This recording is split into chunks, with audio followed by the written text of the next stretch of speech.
Artis Nindi Ayunda sempat jadi sorotan lantaran hubungannya dengan Dito Mahendra. Penyebabnya, Nikita Mirzani beberapa kali menyindir Nindi Ayunda dan Dito Mahendra habis-habisan di media sosial. Akhirnya, Nindi Ayunda buka suara terkait hubungannya dengan Dito Mahendra.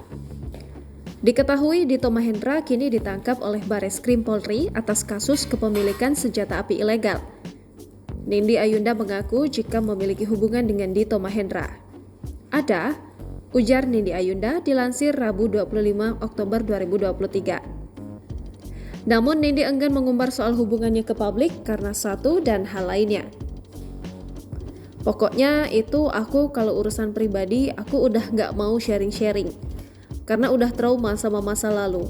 Intinya aku aja, kalau aku ada gimana-gimana itu pribadi aku aja, ujarnya lagi.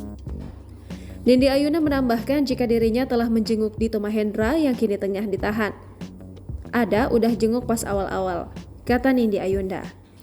Untuk diketahui, Nindi sempat diperiksa oleh pihak Bareskrim Polri atas dugaan menyembunyikan Dito Mahendra yang pada saat itu statusnya menjadi DPO.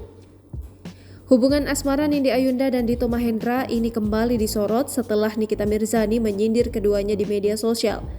Nikita Mirzani habis-habisan menyindir kelakuan buruk Dito Mahendra dan Nindi Ayunda. Salah satu yang disindir Nikita Mirzani terkait kasus yang tengah dihadapi oleh Dito Mahendra. Dito Mahendra berhasil ditangkap oleh Bareskrim Polri di kawasan Canggu, Bali pada 7 September 2023 lalu dan resmi ditahan. Download Tribun X sekarang, menghadirkan lokal menjadi Indonesia.